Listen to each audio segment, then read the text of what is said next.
Hi, ladies and gentlemen. So this week, or this next few weeks, I guess 5 weeks, we're going to be talking about the Victorian period.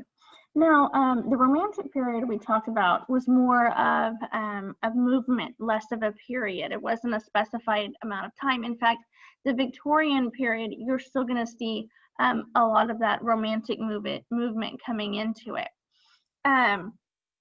The Victorian period basically is referring to the time surrounding the span of Queen Victoria. So she reigned from I think 1837 to 1901 when she passed away. So the Victorian period is generally numbered 1830 to 1901.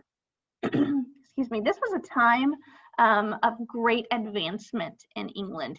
England was at the front of the world. They were leading the world in everything. It was their golden time. They were leading in industrialization and invention, namely the railroad. They had the predominant economy. They were the world's bank.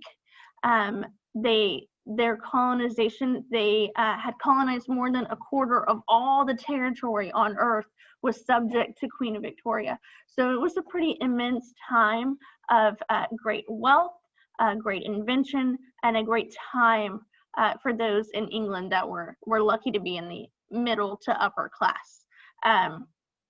There's a huge difference marking the beginning of the time period to the end of the time period. In fact, you'll see numerous accounts where people said that they didn't even recognize what had happened towards the end of Queen Victoria's reign. When did all this occur? And honestly, if you look at us today, my age group, we didn't have cell phones. We didn't have the internet literally at our fingertips, right? We would have to get into our big, huge desktop computers that looked very bulky and completely different than the way that the desktop computers that you're used to seeing look. And we would have to search after logging into AOL or whatever and dialing in to our telephone. That is how we access the internet. You guys have never experienced that.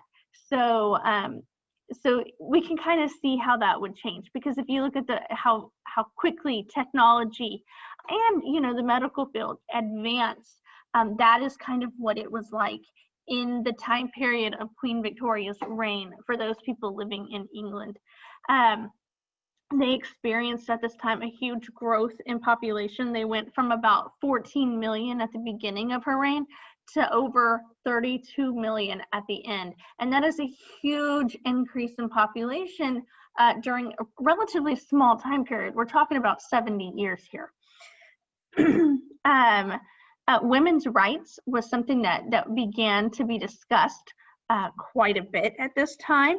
Women were getting more control with reforms from Parliament. We still didn't have a voice.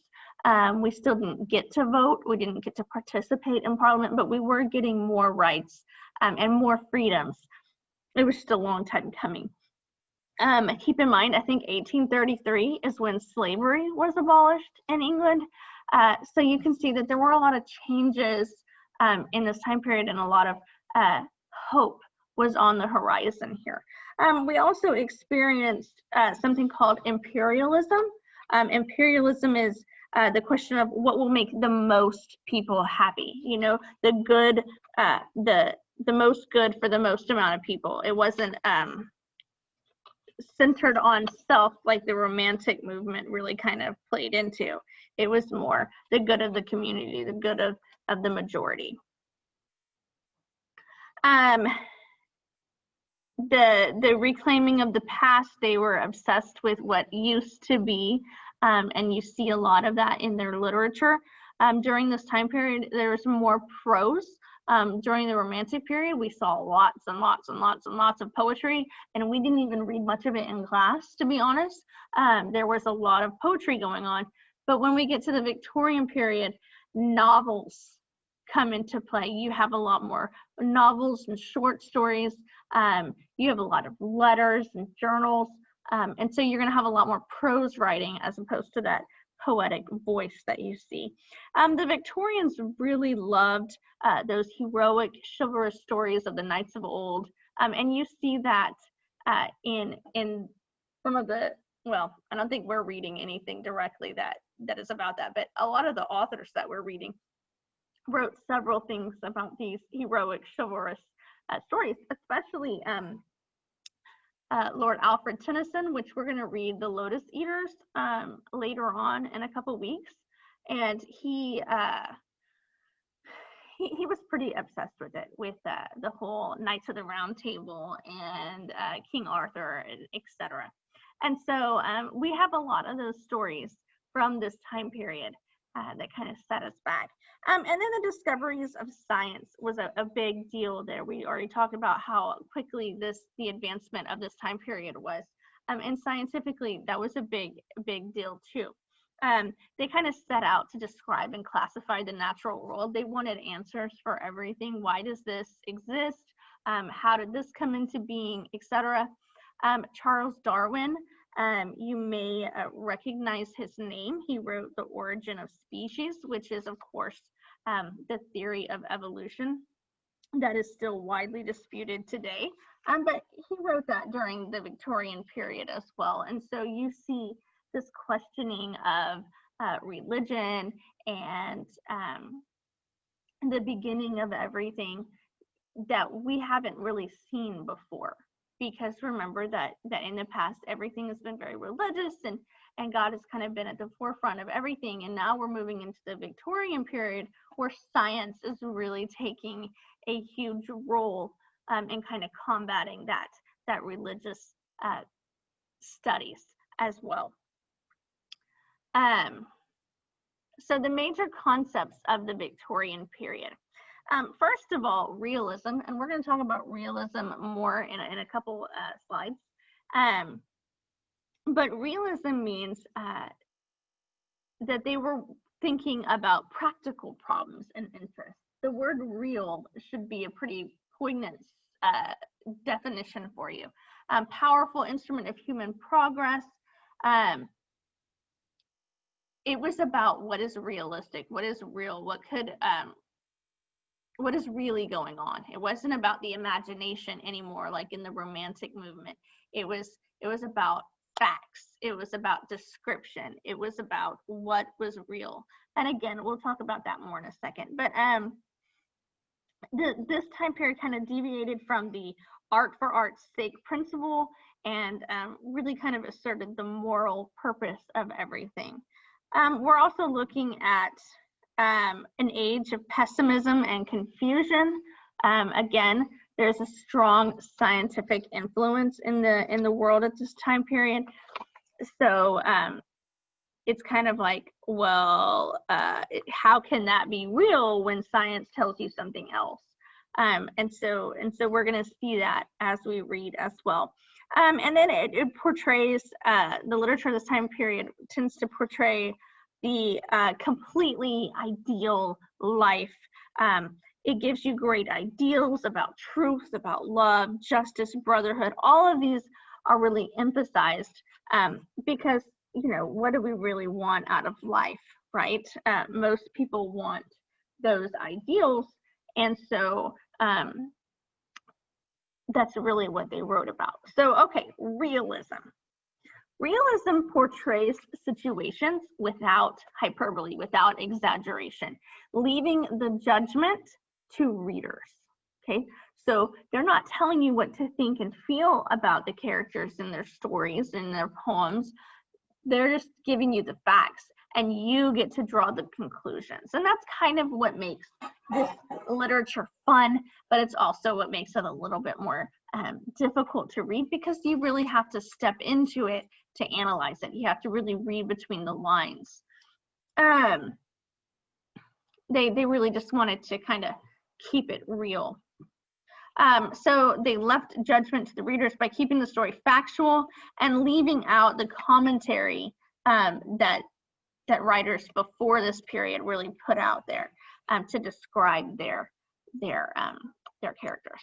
So important themes of the realism movement, struggles of the common man, the lower class versus the upper class with respect to lifestyles, and the sense that the lower class is trying to climb the ladder up to the upper class and get into there as well.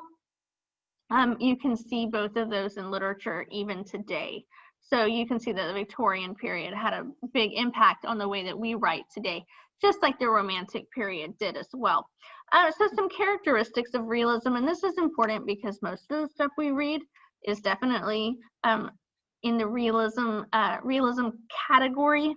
But some characteristics, they spoke about present situations without exaggeration. We kind of talked about that already. They did use simple and direct language. They were not afraid of unhappy or dire situations. They didn't walk around with their head in the clouds pretending that life was just this amazing party that everybody loves and there's no trouble befalling anyone. It portrayed contemporary life. Many authors combined realism with Gothic elements. We're going to be reading The Strange Case of Dr. Jekyll and Mr. Hyde at the end of this unit, and you're really going to see this Gothic side come into play there. They were very descriptive. They described everything, again, to make it real for you so that you could picture it and so that you could judge it on your own. So literature of the time period, again, novels were a huge deal here. We're having an uprising in those. Novels portrayed difficult lives. They didn't cater, again, with the head in the clouds and pretending that life is amazing all the time, because we know that it's not. Everybody has hardships. Everybody has troubles. And they really did kind of capitalize on that aspect. They portrayed these difficult lives where hard work, perseverance, love, and luck really does win out in the end. So they were really kind of keeping it to, again, that common man, the real aspect of life for most people. They really focused on improving nature throughout their stories, but in all their stories, or most of their stories, they have a very central message at the heart of it that they want you to kind of get out of it. Many published the novels in 3-volume packs, kind of like Frankenstein was. And of course, Frankenstein was not during the Victorian period, but it was pretty close. And that's kind of where it started around that time. But they did it in 3-volume packs to keep the reader wanting more. Poetry, it wasn't as popular this time. There was only a couple really well-known poets, and we are going to read a couple of those. But the poetry seemed like it didn't have any defined characteristics all on its own. It seems like it was a bridge from the Romantic period that we talked about last time to the modernism period that we're going to be talking about in our next unit, in our last unit. So it's kind of a bridge between the two. It has characteristics of each of those, but no well-defined characteristics on their own. Okay,